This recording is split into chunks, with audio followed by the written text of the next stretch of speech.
माननीय रक्षा मंत्री राजनाथ सिंह जी का पुष्पगुच्छ देकर स्वागत करेंगे। जिलाध्यक्ष जी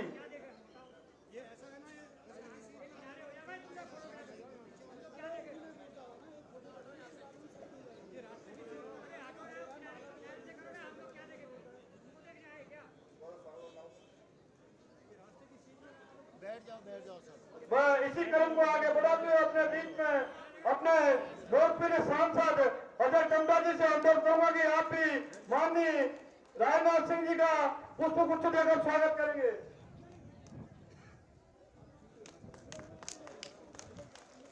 मैं इसी क्रम को आगे बढ़ाते हुए अपने बीच में कैबिनेट मंत्री सौरभ बंगुड़ा जी से अनुरोध करूंगा कि आप भी माननीय और अपनी जिला पंचायत की अध्यक्षा जो बहन ज्योति राय से अनुरोध करूंगा कि आप भी स्वागत अभिनंदन माननीय राजनाथ सिंह जी का करेंगी। और इसी क्रम को आगे बढ़ाते हुए मैं अपने इस विधानसभा के पूर्व विधायक वर्तमान में संयोजक पूरन सिंह फत्याल जी से अनुरोध करूंगा आप भी राजनाथ सिंह जी का पुष्पगुच्छ देकर स्वागत करेंगे।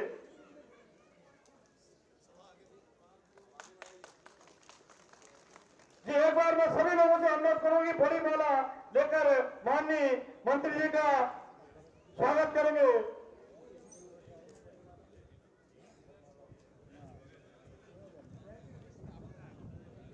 हमारे बीच में पूर्व मुख्यमंत्री तीरथ सिंह रावत जी पहुंच चुके हैं। आपका भी हार्दिक स्वागत अभिनंदन है।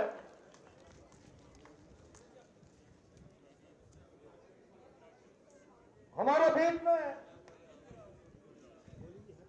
बड़ी माला सभी चंपावत जिले के कार्यकर्ताओं से मेरा अनुरोध होगा कि आप माननीय राजनाथ सिंह जी का स्वागत अभिनंदन करेंगे।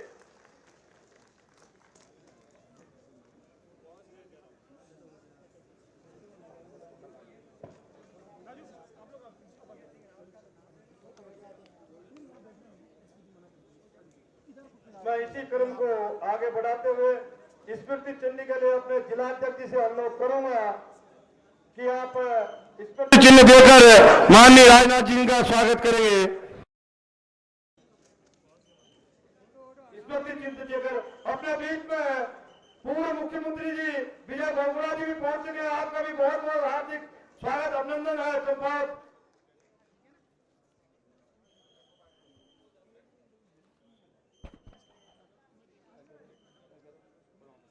अपने बीच में राष्ट्रीय महामंत्री महिला मोर्चा दीप्ति रावत जी भी पहुंची हैं। आपका भी स्वागत अभिनंदन है।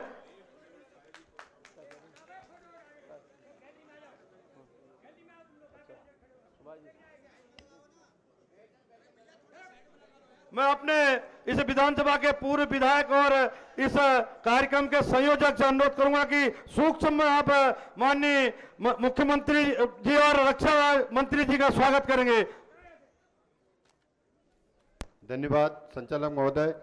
आज इस चुनावी सभा पे अपने राष्ट्रीय नेता और देश के रक्षा मंत्री और सबके चिरपरिचित 2 बार राष्ट्रीय अध्यक्ष रहे और यूपी के मुख्यमंत्री रहे और देश के प्रथम व्यक्ति के नेता आपके बीच में आए हैं। उनका इस जनपद चंपावत में मैं हार्दिक स्वागत करता हूं, अभिनंदन करता हूं। और आज इस कार्यक्रम में अपने उत्तराखंड के पूर्व मुख्यमंत्री सबके चिरपरिचित अपने बहुगुणा जी भी आपके बीच में आए हैं। उनका मैं स्वागत करता हूं, अभिनंदन करता हूं। और पूर्व मुख्यमंत्री अपने सबके चिरपरिचित सरल स्वभाव के तीरथ सिंह रावत जी भी आपके बीच में आए हैं। उनका भी मैं स्वागत और अभिनंदन करता हूं। अपने बीच में अपनी पूर्व मीडिया प्रवक्ता और तमाम संगठनों में काम जिनने किया है बहन दीप्ति रावत जी आई हैं। उनका भी स्वागत करता हूं और अभिनंदन करता हूं। और इसके साथ इस लोकसभा के सरल स्वभाव के अपने प्रत्याशी अजय टंटा जी आपके बीच में आए हैं। उनका भी स्वागत और अभिनंदन करता हूं। और उपस्थित मंच, क्योंकि समय बहुत कम है, मैं दूर दराज से अपनी माताएं बहनें युवा साथियां जो आपके बीच में आज यहां पर आए हैं उनको धन्यवाद देना चाहता हूं कि कार्यक्रम थोड़ा हमारा डिले हुआ है। अधिकतर नवरात्रि का समय भी है, इसके कारण भी आपको हम क्षमा करेंगे कि आपको लंबे समय से यहाँ पर बुलाया है। ज्यादा न कहते हुए पूर्व वक्ता, अभी वर्तमान में तमाम वक्ता यहाँ हैं, मैं पुनः एक बार सभी उपस्थित जनता को ढेर सारी नवरात्र की शुभकामना देते हुए धन्यवाद और बधाई। बहुत बहुत धन्यवाद पूर्व विधायक पूर्ण फर्त्याल जी। मैं इस कार्यक्रम को आगे बढ़ाते हुए अपने बीच में हमारे यशस्वी सांसद और बड़े लोकप्रिय सांसद अजय टमटा जी से अनुरोध करूंगा कि आप हमारा उद्बोधन करेंगे और माननीय मंत्री जी का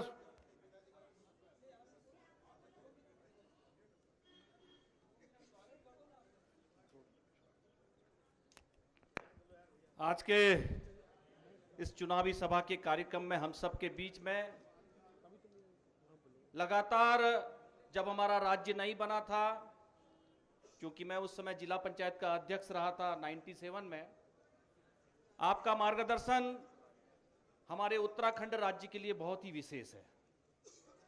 आपके आशीर्वाद से ही जो ये पर्वतीय क्षेत्र है, कुमाऊं और गढ़वाल, इनकी समस्याओं से आप बहुत अच्छे से परिचित रहे।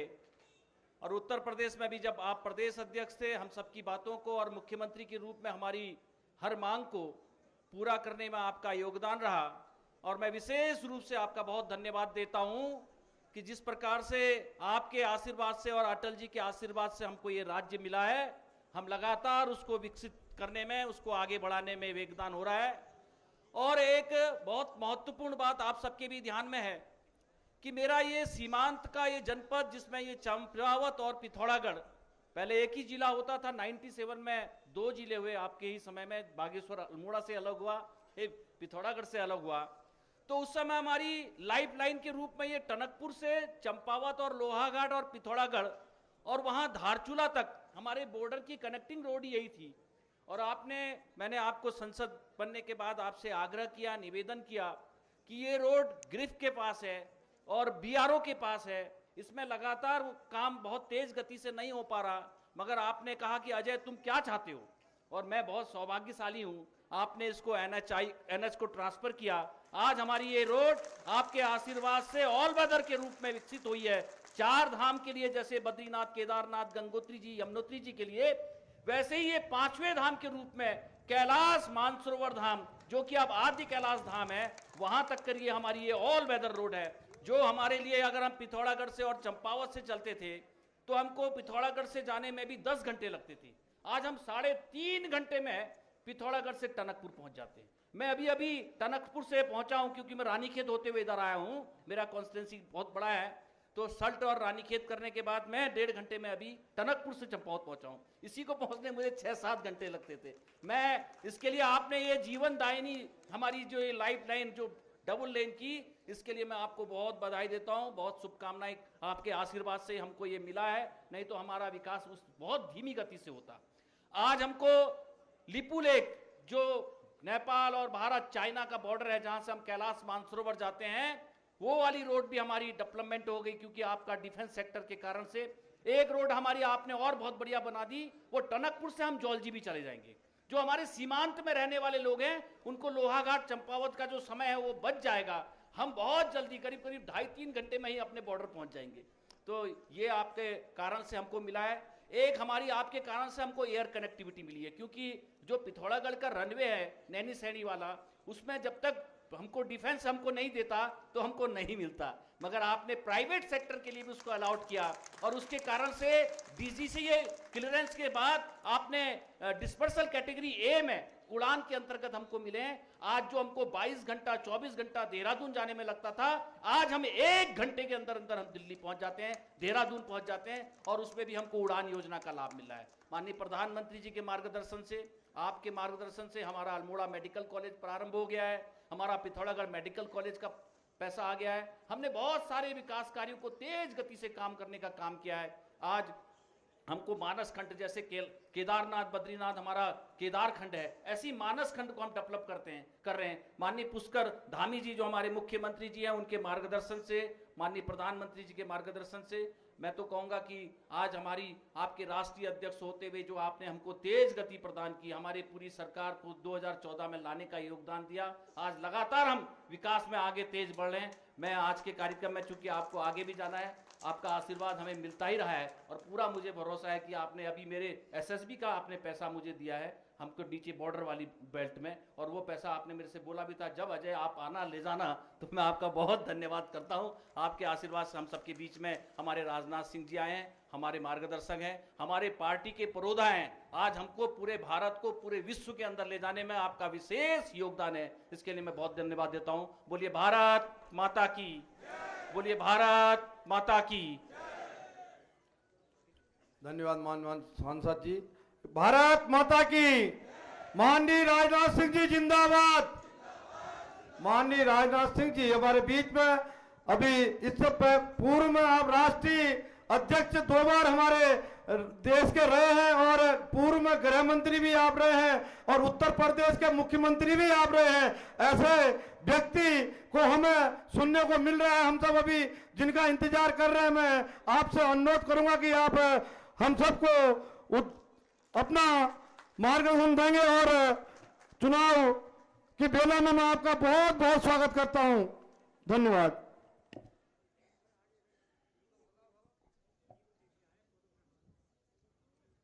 हमारे उत्तराखंड के पूर्व मुख्यमंत्री आदरणीय विजय बहुगुणा जी और दूसरे पूर्व मुख्यमंत्री श्री तीरथ सिंह जी रावत,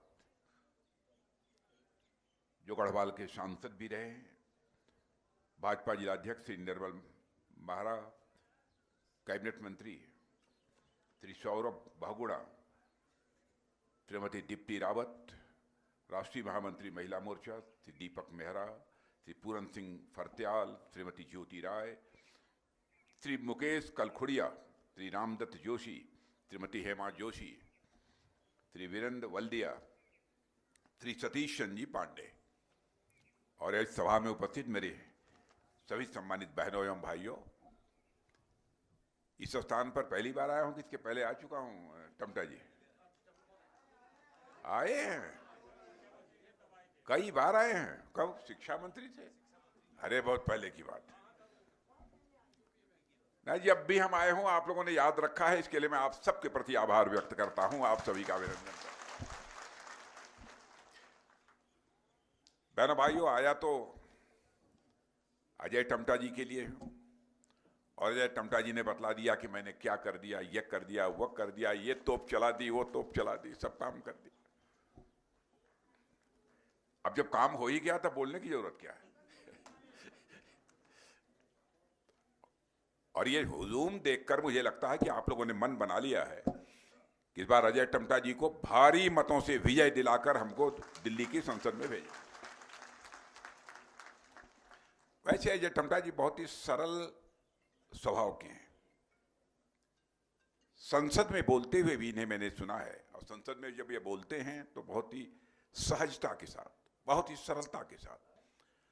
कभी अजय टमटा का आक्रामक तेवर संसद के अंदर मैंने नहीं देखा है।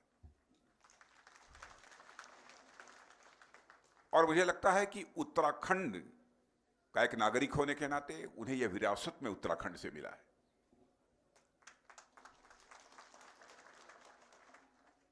और आप जानते हैं कि भारतीय जनता पार्टी 2014 से मोदी जी के नेतृत्व में इस देश में सरकार चला रही है। सरकार कैसा काम कर रही है, कैसा नहीं कर रही है, मुझसे बेहतर आप जानते हैं। सरकार ठीक काम कर रही है कि नहीं कर रही है? नहीं, ये बेटी कह रही है कि नहीं कर रही है? कर रही तो ताली बजाओ। इधर भी सरकार ठीक काम कर रही है, बहुत अच्छा। बहनों भाइयों, आप सीमावर्ती क्षेत्र के रहने वाले हैं, सीमा बहुत ही नजदीक है आप लोगों के। कांग्रेस की हुकूमत की याद दिलाना चाहता हूं। सीमा के नजदीक रहने वाले गांवों को पहले कांग्रेस कहा करती थी कि यह भारत के अंतिम गांव है। सोच का अंतर देखिए, नेतृत्व की सोच का अंतर। हमारे प्रधानमंत्री ने कहा कि सीमा के नजदीक जो हमारे गांव हैं वह सीमा के अंतिम गांव नहीं है, बल्कि हमारे भारत के पहले गांव हैं। इस प्रकार के सम्मान से नवाजा। और उस समय की सरकार यह भी कहती थी, सीमावर्ती जो गांव हैं, सीमावर्ती जो क्षेत्र हैं, उनका डेवलपमेंट मत करो, उनका विकास मत करो, सड़क मत बनाओ, अन्य बुनियादी ढांचों का विकास मत करो, नहीं तो पाकिस्तान वाले आ जाएंगे, जहां पाकिस्तान बॉर्डर था पाकिस्तान वाले आ जाएंगे, जहां चीन का बॉर्डर है चीन वाले आ जाएंगे। इतना डर था कांग्रेस के लोगों को। लेकिन बहनों भाइयों, हमारे प्रधानमंत्री ने कहा कि जो भी हमारे गांव हैं सीमा के पास, हमारे पहले गांव हैं, इसलिए विकास भी यदि होगा तो हिंदुस्तान के पहले गांव का पहले विकास होगा। और आप देखिए, पहले की अपेक्षा तेजी के साथ जो सीमावर्ती गांव हैं उनका विकास हुआ है। इस सच्चाई को तो सभी स्वीकार करेंगे। विकास में क्या क्या हुआ है यह विस्तार में जाकर मुझे बतलाने की कोई आवश्यकता नहीं है। और उत्तराखंड के बारे में जानता हूं कि यह शौर्य और पराक्रम की धरती है। बड़ी संख्या में लोग, यहां का नौजवान सेना में भर्ती होना चाहता है, चाहे वो आर्मी हो, एयरफोर्स हो, नेवी हो, अपनी सेवाएं देना चाहता है। उसके दिल की हसरत रहती है, जज्बा रहता है इस देश के लिए कुछ कर गुजरने का। और मैं कह सकता हूं कि हमारे देश की सेना के जवानों का हौसला बुलंद है मेरे बहन भाइयों।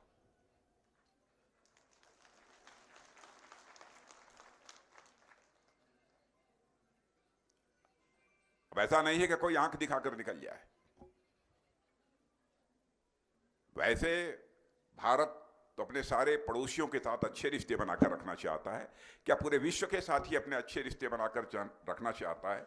क्योंकि हमारे आदरणीय अटल बिहारी वाजपेयी जी भी बराबर कहते थे, याद रखिएगा, जिंदगी में दोस्त तो बदल जाते हैं लेकिन पड़ोसी कभी नहीं बदलता है।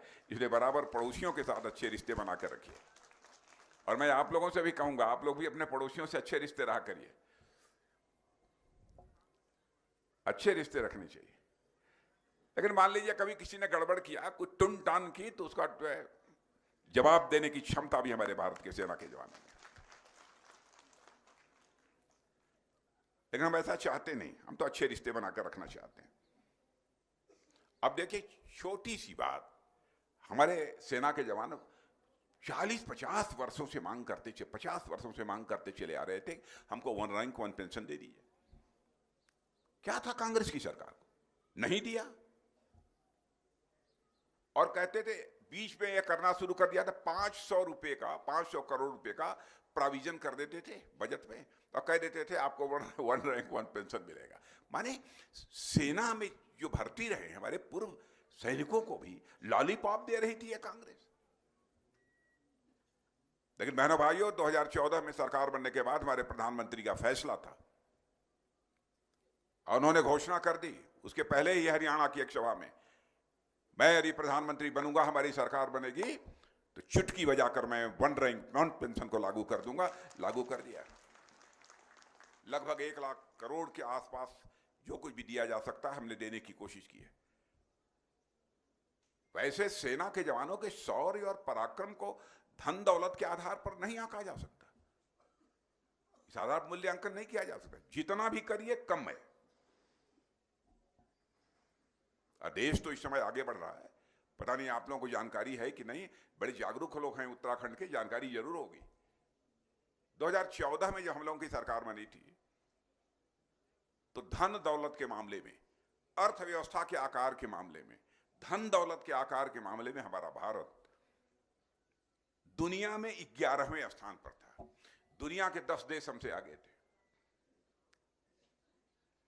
और आज आपको जानकर खुशी होगी कि हमारा भारत 2014 में, जो आज के 10 वर्ष पहले अर्थव्यवस्था के आकार के मामले में दुनिया में 11वें स्थान पर था, आज वह जंप लेकर 5वें स्थान पर आकर खड़ा हो गया मेरे बहन भाई।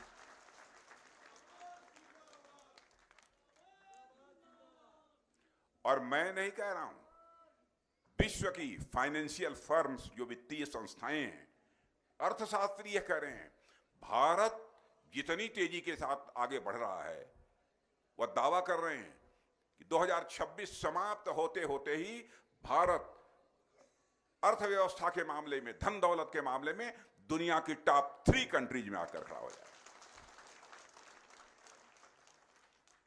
और बहनों भाइयों, आपको जानकर आश्चर्य होगा कि अब तो अर्थशास्त्री अभी कहने लगे कि साहब, अभी सच्चाई को भी नकारा नहीं जा सकता है कि 2070 समाप्त होने के पहले ही हमारा यह भारत दुनिया का सबसे धनवान देश बन जाएगा। बहनों भाइयों, यानी भारत विश्व की महाशक्ति बनने की ओर तेजी से आगे बढ़ चुका है।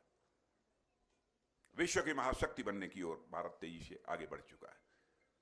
लेकिन हम महाशक्ति बनना चाहते हैं तो किसी देश पर कब्जा करने के लिए हम महाशक्ति नहीं बनना चाहते। हम किसी को गुलाम बनाने के लिए हम महाशक्ति नहीं बनना चाहते। हम महाशक्ति बनना चाहते हैं तो विश्व कल्याण के लिए हम विश्व की महाशक्ति बनना चाहते हैं, क्योंकि भारत के ऋषियों और मनीषियों ने तो वसुधैव कुटुंबकम का संदेश दिया है। पूरा विश्व ही हमारा परिवार है, यह संदेश हम लोगों ने दिया है। और आपको जानकर खुशी होगी, 10 वर्षों के अंदर ही कभी हुआ ही नहीं, दुनिया के किसी देश में जो आज तक नहीं हुआ, 10 वर्षों के अंदर ही हमारे प्रधानमंत्री ने 25 करोड़ लोगों को गरीबी रेखा के बाहर कर दिया। और यह कोई और नहीं कहा, नीति आयोग ने कहा है, जो समय समय पर इन सब सारी चीजों का मूल्यांकन करते रहते हैं। यह कोई छोटी बात नहीं है। कई ऐसे काम किए हैं। अब यहां पर सड़कें कितनी तेजी से बनी हैं, अन्य बुनियादी ढांचों का विकास कितनी तेजी के साथ हुआ है, क्या क्या सुविधाएं मिली हैं, आप मुझसे बेहतर जानते हैं, इसलिए मैं समय आपका जाया नहीं करूंगा बहुत लंबा बतला करके। हमारे पास सब नोटेड है, सब लिखा है। मैं बोलना शुरू करूंगा, 20-25 मिनट का समय उसी में चला जाएगा। मैं जानता हूं देर से बैठे हैं, नवरात्रि का पर्व है, महाशक्ति का पर्व है, इसलिए उसमें समय आपका जाया नहीं करूंगा। और मैं आपसे यही कहने आया हूं कि भारत का कद दुनिया में बहुत ऊंचा हो गया है। पहले भारत अंतर्राष्ट्रीय मंचों पर कुछ बोलता था तो लोग कहते थे भारत बोल रहा है, कमजोर देश है, हमारी बातों को कोई गंभीरता पूर्वक लेता नहीं था। लेकिन आज यदि भारत दुनिया के मंचों पर बोलता है तो सारी दुनिया कान खोलकर सुनती है कि भारत बोल क्या रहा है। यह भारत की हैसियत बनी। पहले भी हम लोग विदेशों में जाते रहे, हमारे बहुगुणा जी भी पहले विदेशों में जाते रहे होंगे। यह हैसियत है भारत की। तो ऐसी पार्टी की सरकार तो फिर से बननी चाहिए ना, कि नहीं बननी चाहिए? अब एक कहानी नहीं है, सच्चाई है। ऐसा हुआ कि हमारे नेवी के, नौसेना के जो कुछ अधिकारी थे, रिटायर होने के बाद कतर में जाकर उन्होंने सर्विस कर ली किन्हीं कंपनियों में। कोई चीज हो गई होगी तो वहां की अदालत ने उठाकर हमारे उन सारे पूर्व नौसेना के अधिकारियों को फांसी की सजा दे दी। बहनों भाइयों, जानकारी मुझे प्राप्त हुई, हमारी प्रधानमंत्री से बात हुई, प्रधानमंत्री जी ने करिश्मा कर दिया। उन्होंने थोड़ा विचार करने के बाद कहा, राजनाथ जी इस पर कुछ किया जाएगा। हर के बावजूद हमारे ही है ना। विश्व की धरा पर कहीं पर भी हमारा कोई व्यक्ति यदि संकट में फंसता है तो उसको भी संकट से उबारने की ताकत यदि किसी के अंदर है तो बहनों भाइयों भारत के अंदर है। आज वह ताकत पैदा होगी। उन्होंने कतर के राष्ट्रपति से बात की और आपको जानकर खुशी होगी, जिन अधिकारियों को फांसी की सजा मिली थी, जेल में थे, हमारे प्रधानमंत्री की बात करते ही कतर के राष्ट्रपति ने 8 अधिकारियों की सजा माफ कर दी और वो छूट कर जो है हम बाहर आए। मैं भी विशाखापट्टनम गया था, हमारी एक वहां पर कार्यक्रम था, सभा थी। जब मैं यह बोल रहा था तो वहां कुछ वही नौसेना अधिकारी, 200 नौसेना अधिकारी कतर की जेल से निकल कर आए थे जिनकी फांसी की सजा माफ हुई थी। उन्होंने कहा साहब हम ही हैं, हम ही जेल में थे। ये करिश्माई काम किया। ये कांग्रेस के लोगों को हो क्या गया है, कुछ समझ में नहीं आता। अब ये बताइए, हमारे सेना के जवान सर्जिकल स्ट्राइक करते हैं और एयर स्ट्राइक करते हैं, ये पूछते हैं कि हे मोदी जी ये प्रमाण दीजिए कि आपके सेना ने सर्जिकल स्ट्राइक की है, एयर स्ट्राइक की है। ये प्रमाण मांगना चाहिए। हमारी सेना के ऊपर विश्वास कर रहे हैं कि नहीं कर रहे हैं? बहनों भाई, बहुत ही दुर्भाग्यपूर्ण स्थिति है। आई कांग्रेस के लोगों को क्या हो गया, ये कहते हैं कि साहब ये भाजपा वाले हिंदू मुसलमान में नफरत पैदा करके राजनीति करते हैं। बहनों भाइयों, मैं साफ तौर पर बतलाना चाहता हूं, 2 बार मैं पार्टी का अध्यक्ष रहा हूं, नीतियों का निर्धारण करता रहा हूं, आज भी उस टीम में हूं। भारतीय जनता पार्टी जाति, पंथ और मजहब के आधार पर राजनीति करने वाली नहीं है। हम इंसाफ और इंसानियत के आधार पर राजनीति करने वाले लोग। अपनी कमियों को छिपाने के लिए हमारे ऊपर आरोप चस्पा करने की कोशिश मत करिए। यह स्वस्थ राजनीति का तरीका नहीं है, इसे हेल्दी पॉलिटिक्स नहीं कहते। आपने तमाशा बना दिया है, जो बनाता है बोलते रहते हैं। अब आप समझिए, हम हिंदू मुसलमान में भेदभाव करके राजनीति करने वाले लोग होते। अरब के 5 देशों ने उनका जो सबसे बड़ा सम्मान उनके देश का होता है, उस सम्मान से यदि किसी को नवाजा है तो भारत के प्रधानमंत्री नरेंद्र मोदी जी को नवाजा है। हम बताओ, उसके बावजूद भी वो कहते हैं।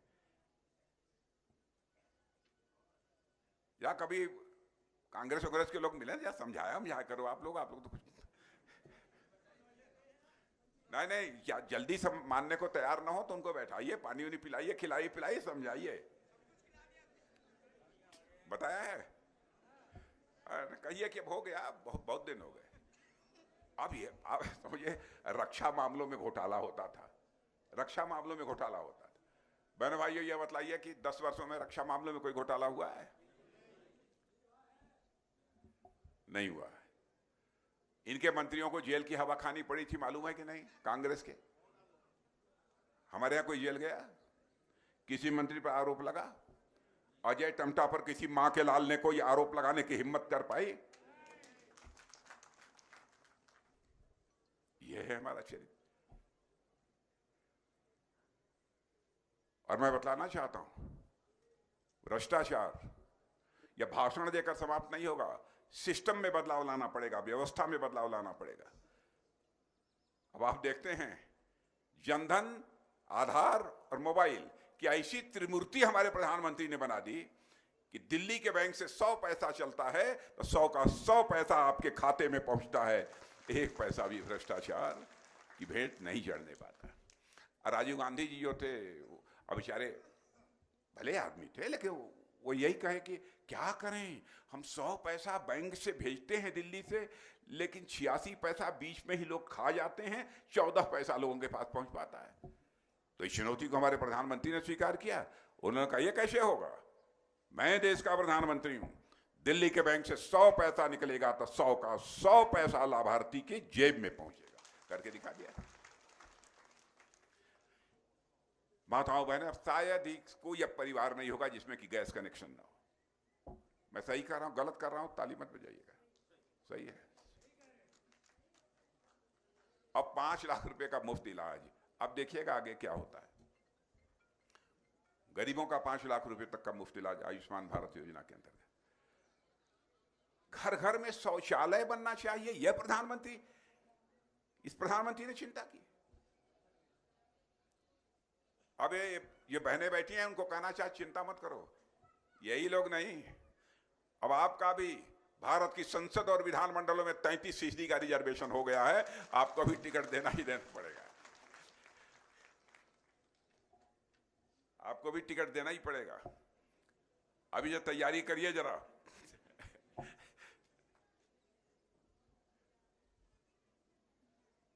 बस यही कहना चाहता हूं कि सारी दुनिया कह रही है कि 21वीं सदी यदि विश्व में किसी की होने जा रही है तो भारत की होने जा रही है। बहनों भाइयों, आपका आशीर्वाद चाहिए। कांग्रेस का जहां तक प्रश्न है, कांग्रेस लुप्त होती जा रही है। हमारे बच्चों ने, इन बच्चों ने पढ़ा होगा, डायनासोर का नाम सुना है?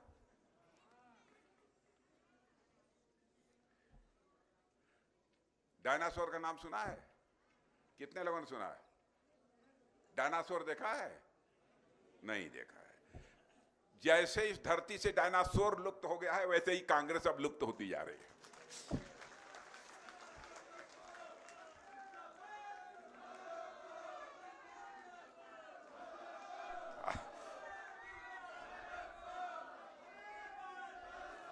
माननीय राजनाथ सिंह जी जिंदाबाद। माननीय राजनाथ सिंह जी जिंदाबाद। मैंने भाइयों, अब कांग्रेस को माफ कर दीजिए। कांग्रेस को माफ कर दीजिए। हालत ठीक नहीं है।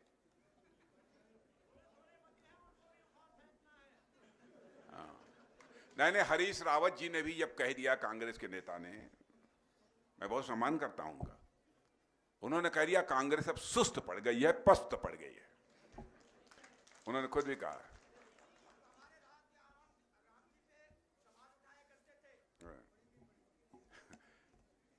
हालत ये कांग्रेस की हो गई है। अब ये कांग्रेस का जहां तक सवाल है, ठीक है, और कहीं थोड़ा बहुत रह ले, लेकिन इतनी बात मैं जरूर कह सकता हूं, पहाड़ चढ़ने की कुव्वत अब कांग्रेस के पास नहीं बची है।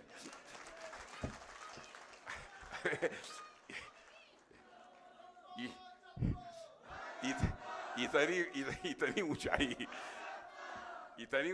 अब कांग्रेस नहीं चढ़ सकती। ये भाजपा के ही बस का है। तो बहनों भाइयों, जिताइए और क्या, चलें अब। कहां है टमटा जी? देखिए, दवा दारू की व्यवस्था भी सब प्रधानमंत्री ने कितनी सस्ती कर दी है। दारू नहीं, दवा। पहले जन औषधि केंद्र खुल गए हैं बहनों भाइयों। वैसे जो दवाएं 100 पैसे में मिलती थी, जन औषधि केंद्रों पर 75 और 80 पैसे में आपको मिल जाएंगे। कई काम किए हैं। अच्छा ये बताइए, 5 किलो मुफ्त राशन मिल रहा है कि नहीं? देखिए सही बतलाइएगा, पक्का मिल रहा है ना? लेकिन आप लोग भी गजब हैं, एक परिवार में 3-3, 4-4, 5-5 लोग ले लेते हैं। पकड़ लिया ना?